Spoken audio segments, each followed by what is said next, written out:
Hey guys, this is your local friendly eating disorder therapist here. Actually, hold on.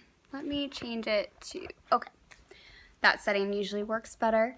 I was just on a run with my dog / more of a run walk. And I was thinking about how it's very important that people don't comment on how someone looks as they're going through recovery. And even if it's something positive, even if you're saying something like, you look healthy or you look good, it can become problematic to somebody who has an eating disorder, because typically the eating disorder, it will twist those words, and instead of hearing the positive, instead of hearing I look healthy or I look good, they will hear things like, oh, I must have gained weight, or they must be saying that they can tell that I'm thicker, or there's actually something wrong with me.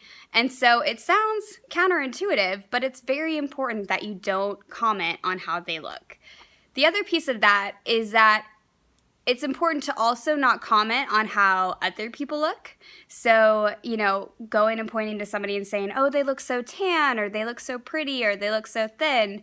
Again, it may be positive things that you're saying, but it kind of goes to reinforce that point for somebody who has an eating disorder, where they're very body focused, they're very image and appearance focused, at least some eating disorders. And so it's just reinforcing that message to them that appearance is super important. And that also applies to how you talk about your own body.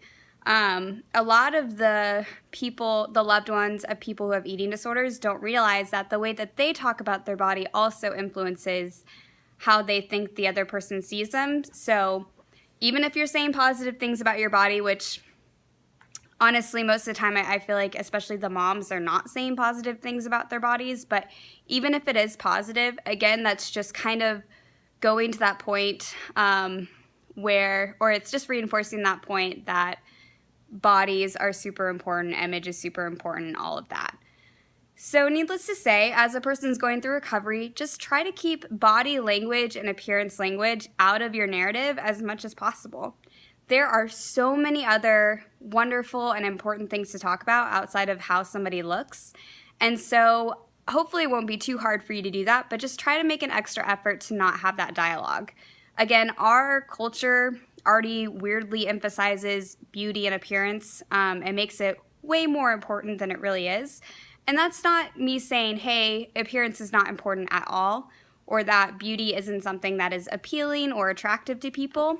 It totally is. But it's really minute, the amount of importance it carries to us, especially the long-term importance it carries to us. So I'm just trying to help us kind of recreate that narrative also in our social language and our societal language, that while beauty is it is attractive, it is appealing, it is so little in the grand scheme of things of what is important about who we are and what we're doing in society. And so let's just try to change the narrative to really reflect that, because again, our social media narrative overemphasizes beauty, overemphasizes bodies and appearance. And so, yeah, I think it's time that we work on making sure that we are not contributing to that even more.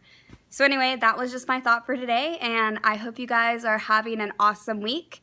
Feel free to leave feedback and ask questions, and I'd love to answer them.